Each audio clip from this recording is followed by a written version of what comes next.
everyone. So here we are once again with the Africatani project. So if you want to see where we are, you can check out this video. This was the initial one, buying the bike and what I was going to do, and then we've already had an update episode of where we are now.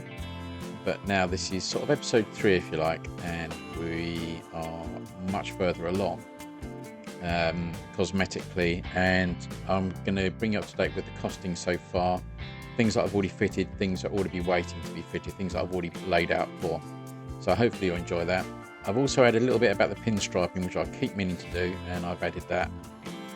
So it does go back and forth a little bit, so be patient with this episode, but hope you enjoy it. And let's have a look at the video.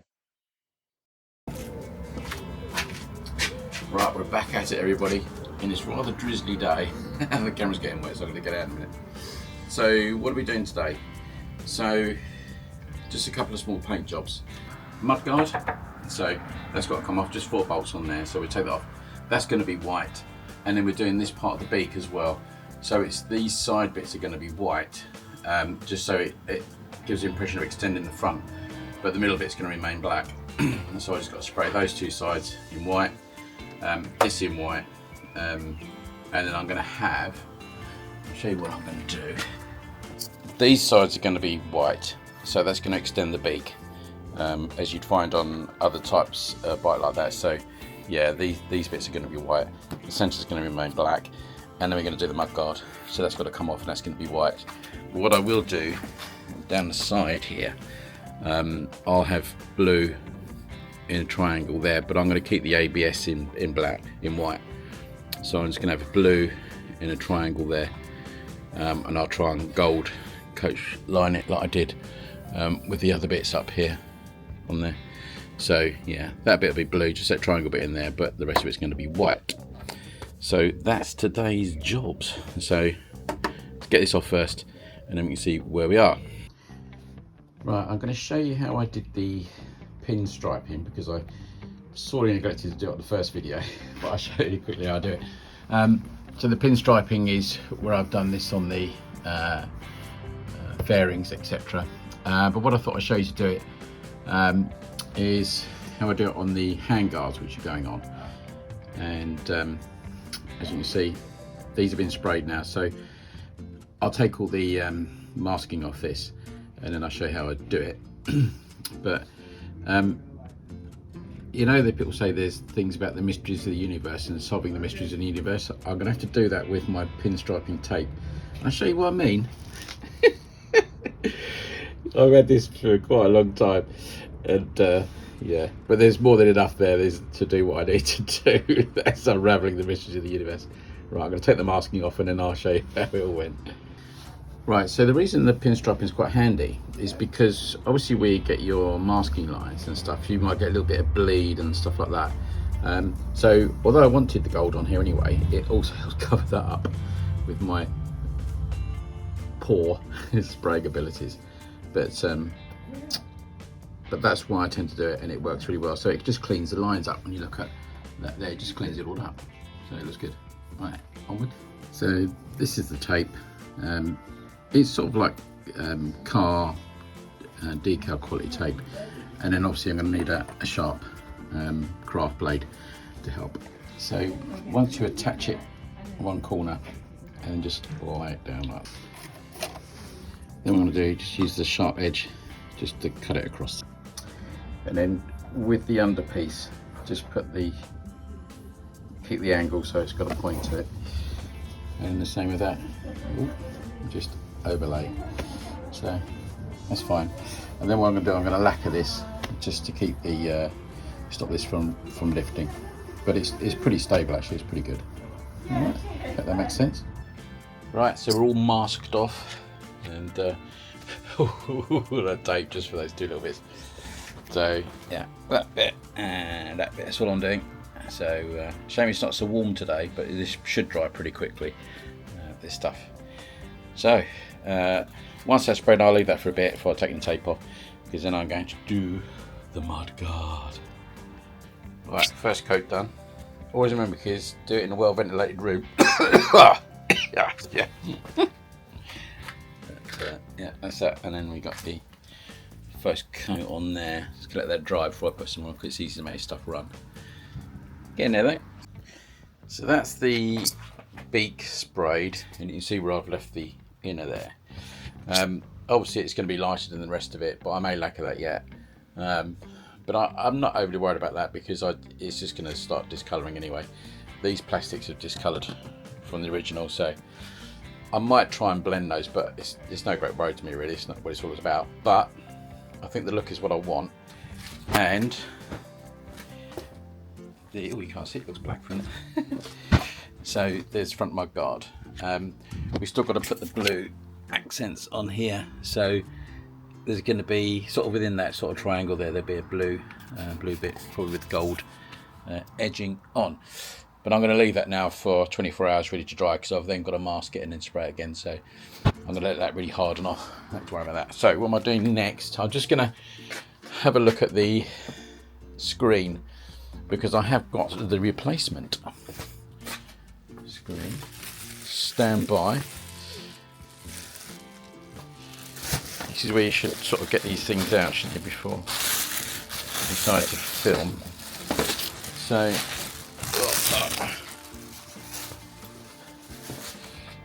there's the replacement, so you can see the original. And that's the replacement. I'm just going to offer it up and just see what it feels like. But I may bend the bracket slightly and just bring it forward a little bit so I can get the bracket underneath, but I'm not going to fit it today. I'm just going to offer it up, just make sure the holes fit right, etc. Because I've got to put the chiggy mount in between, so it's got to sit in there. Sorry, the light's not very good.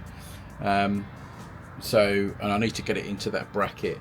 Now I've ordered a bracket, not for this bike necessarily, but I'm going to adapt it because it was quite hard to find a bright bracket for this model.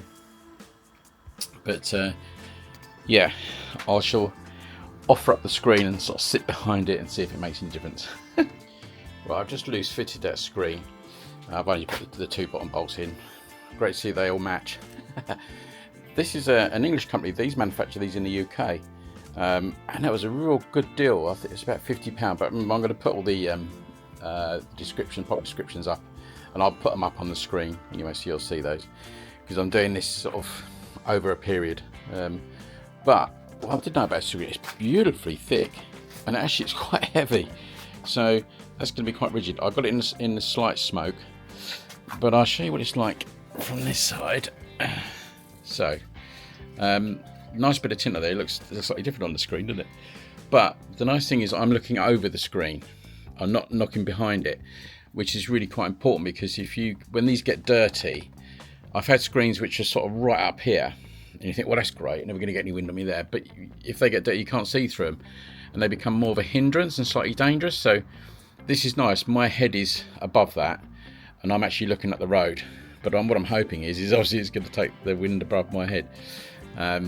Because the crash helmet I'm going to use on this bike has got a peak on it. It's more like an adventure type helmet. So yeah, but you can see it's nice. There is distortion there where it bends up, but it doesn't matter because I'm not looking there. So, and I think there's more space there for the chiggy. So if the bracket's here, the chiggy should be about there, and it's 5 inches. So I think it's going to fit really nicely and not interfere with the rest of the dial, or the dash. So I think it should be just right. Right, as the pigeons are cooing outside, obviously I couldn't wait, so I managed to spray it the blue and do the pinstripe and then put the mud guard back on. So there you are. I just want to show you that before we wrap it up completely. So that's what we got. Like the little blue and the gold pinstriping on there. So quite pleased with that. Not perfect, but you know, it is an adventure bike, isn't it? So it's going to get scratched anyway, so it's not a great problem. But yeah, like that. Obviously done the same on both sides. So yeah, there we go. So the blue matches the top. Right then, my lovely people, let's have a look at where we are at the moment. So what's changed since we last looked, and where we are with the process. So this has now gone white, that's gone white. There we go. So it's sitting there for a few days. We've got the blue accents on there, so quite pleased with how it's come out. I don't know how well this finish is going to hold up, but we shall see. And also we got the hand guards. Paint didn't go too well on the hand guards, and I will touch these in, but I've put the accents on there as well. Looking at it from the front, what do you think? Not too bad. Obviously the screen's quite high, so there's the screen. The other bit we have done, I don't think I really showed you in too much detail. We put the sat-nav bracket on. That's where the Chiggy's going to go. That was actually quite an easy fit. Now this is, and there'll be pictures up as I'm talking to you about this. This was a standard mount for CB500X. You can get the one specific to this model, but it's about 3 times the price, and I thought, well, it can't be that much different. So it was basically a case of just drilling one hole into the screen mount that's already there. But it's a very straightforward fit. There was nothing complicated about it, very easy to do. And if you had it with that screen, you'd see exactly how that works. So that fits in there, and obviously it's same on the other side. And just to make sure that it wasn't going to move, then I just got a single cable tie there, which seems a bit Heath Robinson, but it doesn't move anyway, but it was just to make sure it wasn't going to bounce around. So the Chiggy's going to sit on there. I've not done the change that yet, but I have got the other one for it, which is smaller.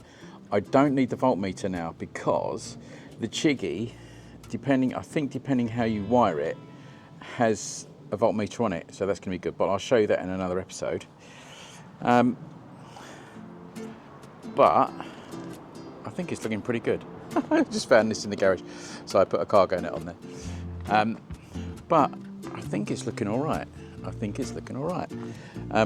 have done a decal for it, and it'll be named and unveiled. It's not going to be as excited as you think, but that's going to go along there. That's the plan for that. The decal will sit either side, on this side and that side. So yeah, looking okay. Right, let's look at the costings and see where we are and how much we spent so far. And I think we're still on budget. So I'll put it up into the top here and let's have a chat. But I'll also include things that I've already purchased. So the bike itself, 1850, bargain on eBay. Yeah, really lucky to find this. It's a great conditions bike. Pleased with that. The seat cover came from Portugal, special order for the colours that I wanted, 168. Yeah, I could live with that. The screen, UK company, bargain again, 56.68. Real good quality that. Coming up next, handguards, cheapest chips now, 8.98 on eBay. And they're fine. They look like they're going to do the job really well. The nav bracket, which I adapted from a later one, so 12.21 instead of about 36 quid. Great. The Via Terra panniers, which I'll show you at some point, 87.18 when I get around to fitting those. They came from India. The Chiggy, 239. I think they're about 310 normally, but they were doing a big discount if you bought them now. Pannier X, 88.73, again from India. Turned up, looked really good. So they'll match those panniers really well. Centre stand, absolute bargain. Got that on Amazon, brand new from China. Saved about £100 on that one. Right, so what does that give our total spend then? So 2545 and 78p, which is pretty good. And we got 454.22 pence remaining. So that's at about a £3,000 budget. So we've probably got enough. So what have we got left to do? Definites I've got to do. Gold wheels, so they need to be powder coated. Get that done. And I'm going to put some new tyres on.